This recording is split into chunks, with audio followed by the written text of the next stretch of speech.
Welcome to SciShow Quiz Show, the only quiz show on SciShow. I'm your host, Michael Aranda, and today we have Alexis Stempien, script editor extraordinaire for SciShow and intrepid consumer of questionable cinnamon bread, all the way here from Michigan.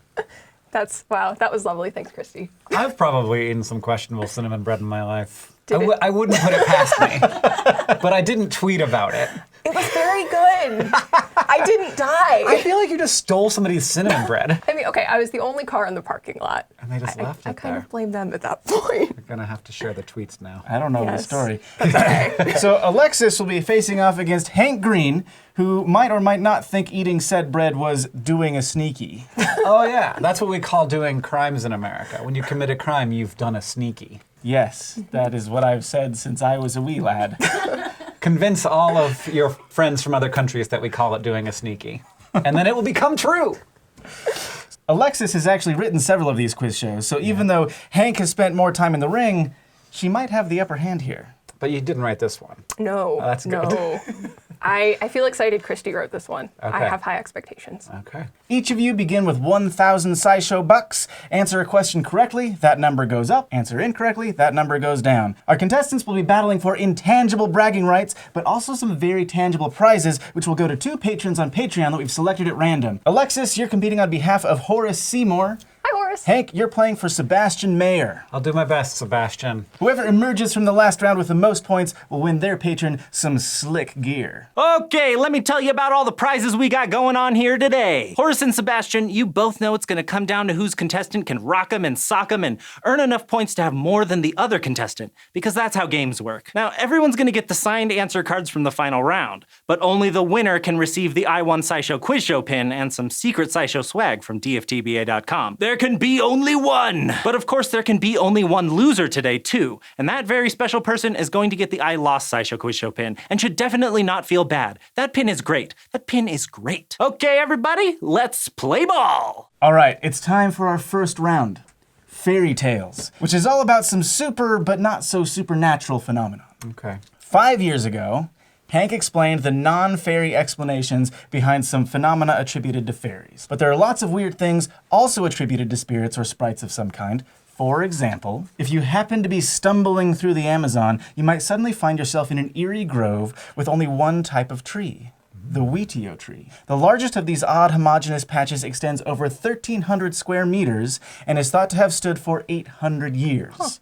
Locally, they're known as the Curupira Gardens, or Devil's Gardens, after the supernatural eco-warriors said to cultivate them. In 2005, a team of researchers discovered a scientific explanation for these groves. So, the question is, how do they form? The trees emit a toxic chemical that kills off competing species. Ants weed out other species. Radioactive mineral deposits kill other species, or herbivores clear the area, which then allows the fastest growing tree to take over. I'm gonna go with A. A, the poison. I'm afraid that Oh, is and I incorrect. should have known that. It was too easy. It was too obvious. What else could it be? The rest of those are very strange. D, question mark? Which was? Herbivores? Herbivores. Unfortunately, that is also incorrect. sad The day. correct answer is it's the ants. Oh, God. Oh. I was gonna be my last guess. I was Yeah. gonna go with radioactive mineral deposits after that. That seemed awesome.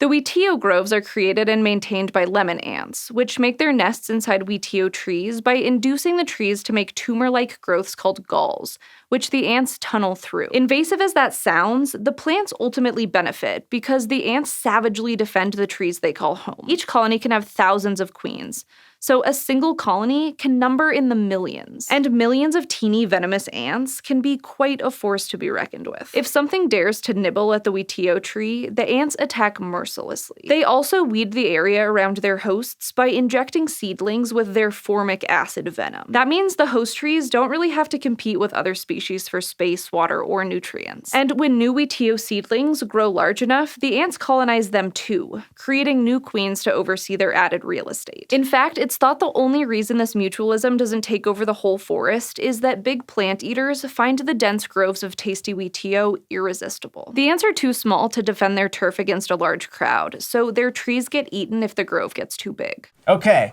If you ever end up in a dark, spooky swamp or cemetery, especially on a still, warm night when the storm is on the way, you might see what English folklore calls will-o'-the-wisps, mystical bluish lights that seem to flicker and drift over the marsh. According to legend, they're lanterns carried by goblin-like creatures whose goal is to lead travelers astray. If you investigate the source, the light suddenly disappears as you near, leaving you alone and lost. But scientists think they know what is actually to blame for these strange sights. Is it spontaneous combustion, bioluminescent fungi, fireflies, or ball lightning? Lightning? Ball lightning. Incorrect, I'm afraid. I was like, I think I know what it is, but it's probably not that. I'm gonna go with the is spontaneous combustion. That's the one. Hank is What? correct. It's never spontaneous combustion. What's that thing from House? It's never lupus. Yeah. That's the SciShow version of It's Never Lupus. The idea that will-o'-the-wisps comes from spontaneous combustion was proposed a long time ago, but it seemed so unlikely that for centuries, other explanations have been offered instead. But none of them quite fit, which left the implausible idea that will-o'-the-wisps were actual fires. And in the late 20th century, scientists finally demonstrated how they could ignite. When soil has limited oxygen, bacteria can produce gases like methane, hydrogen sulfide, phosphine, and diphosphane, as they break down all the dead stuff. Methane, aka natural gas, burns blue, and diphosphane ignites when it comes in contact with air. So it's thought the right mix of these gases is what causes the spontaneous blue fires. It's like a little gas stove floating in the air. There is another hypothesis that the light comes from gases like phosphine reacting with air instead of straight-up combustion. But either way, conditions have to be just right for the perfect mix of gases to be produced, which explains where and when will-o'-the-wisps tend to happen. Cemeteries and swamps contain lots of decaying matter, and on warm, still nights, especially when a storm is approaching, low atmospheric pressure and high humidity increases the seepage of gas from the ground. The wisps disappear when you approach, either because they were short-lived to begin with, or because your arrival caused just enough air movement to disperse the gas, not because some evil spirit is trying to lead you into the deep, dark swamp alone. Probably. That brings us to the end of round one. Let's see how our contestants are doing. Alexis, you've got 800 points. That's okay. Hank, you're hanging in there at 1,100. All right. I'm not gonna go negative. It's my whole goal. Is it possible to go negative in this game? Yeah. I think so. I think so. Let's try it next time. I'll try it this time. So round two is all about pirate science. Wow. I didn't think there was that. No. Are ye ready? Aye, matey. Because the next set of questions delves into all sorts of science that a good pirate should know. Like, what's a pirate's favorite coding language? You might be tempted to say R, but everyone knows a pirate's first love is the sea. Oh, that's terrible. Who wrote this script? Speaking of the sea, even landlubbers who have been anywhere near the ocean can tell that there's a certain smell to it. That crisp, almost unpleasant odor is enough to make any pirate feel right at home. And it's not just sailors that are attracted to this scent. Lots of marine creatures, like seals and seabirds, use the smell of the ocean to navigate. One of the most pungent scent compounds in this marine bouquet can help them hone in on good hunting grounds because it's produced by algae. What is this essential seaside smell? Ozone. Sodium bicarbonate. Dimethyl sulfide. Carbon dioxide. Oh boy. Well, I know some of those things don't smell much, so I'm gonna go with the one that definitely smells dimethyl sulfide. That is correct. Hey! If you've ever thought the ocean smelled like cabbage, stinky cheese, or your own farts, congrats! You know the smell of dimethyl sulfide well. This compound, a sulfur atom sandwiched between two carbons, can also be produced by some bacteria, like ones in our digestive tracts and ones that are associated with strong cheeses, or when you heat certain foods like cabbage. But a lot is made as a byproduct of metabolism by certain species of algae. So really, the smell of the sea is the smell of highly productive ocean waters. Lots of algae draws the animals that eat it, and the animals that eat them. So to a seal or a seabird, dimethyl sulfide basically smells like a buffet. Our next question is all about nausea. To be a good pirate, you have to be comfortable on a boat. Yeah, I'm not. It would be pretty hard to make your living at sea if you're constantly donating your half-digested lunch to the fish. So if you were thinking of joining a pirate crew, it'd be good to know whether you're one of those people who struggles with seasickness. If you've never been on a boat, though, you might have no clue. Luckily, scientists have studied seasickness over the years and discovered several traits that suggest whether you'll struggle to get your sea legs. Which of the following traits might be helpful for a prospective pirate since it's associated with a lower likelihood of experiencing seasickness? Being female, being out of shape, having a history of motion sickness, or being 10 to 20 years old? What was C? I was gonna let you be. Wait. Having a history of motion sickness. Okay. Makes It's probably it- not it, but I'm going to go with C. Makes it less likely that you will get seasick? That's okay. That's okay. I'm having fun. Okay. I guess I'll go with being 10 to 20 years old. I feel like younger people are always like doing the loop-de-loop at the That's fair. also incorrect. The correct answer is being out of shape. Hey, well, I am out of shape. Why do I not like the ocean?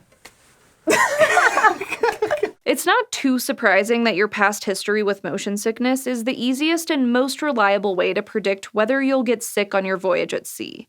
Because seasickness is really just a kind of motion sickness. But weirdly enough, your level of aerobic fitness is a pretty good indicator too. Research shows that people who are in shape report higher levels of motion sickness. This isn't just a random correlation.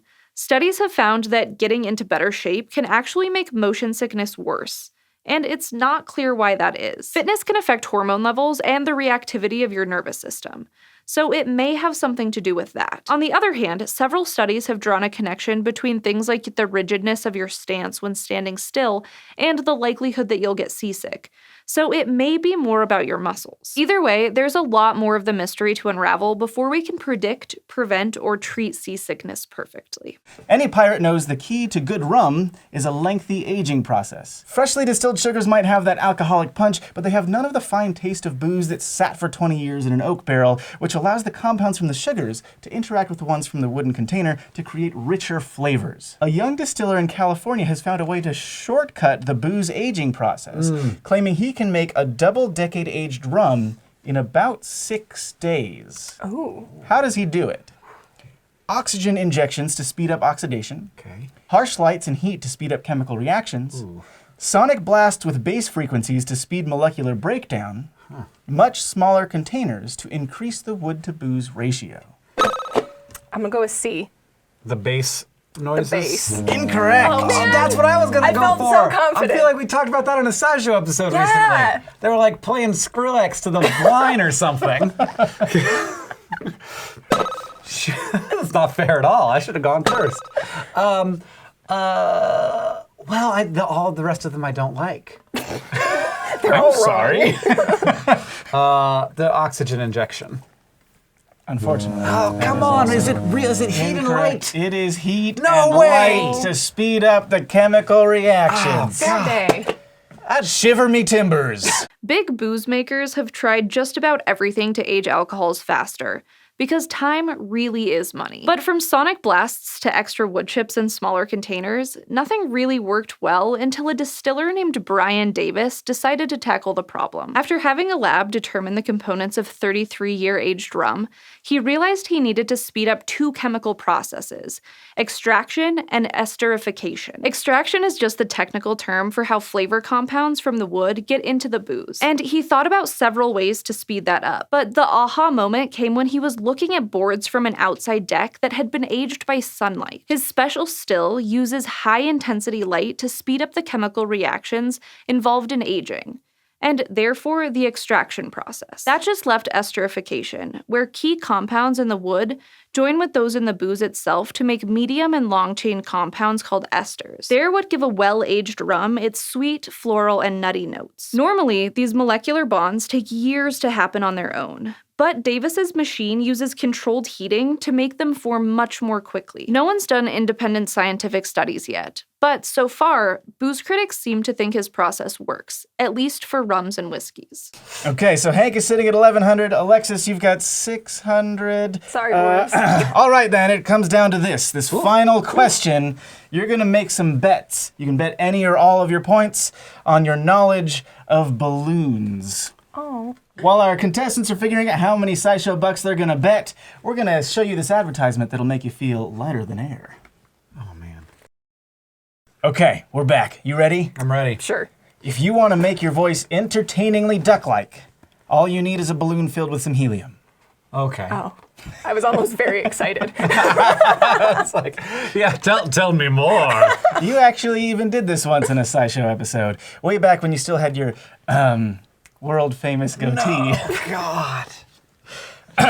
But the question is, why does helium make your voice higher? Helium relaxes your vocal folds, making them larger. Helium irritates your vocal folds, causing them to swell. Helium's low density allows sound to move faster. The lack of oxygen causes muscles in your larynx to tense up, tightening your vocal folds. I feel like I should know this. That probably means that I don't.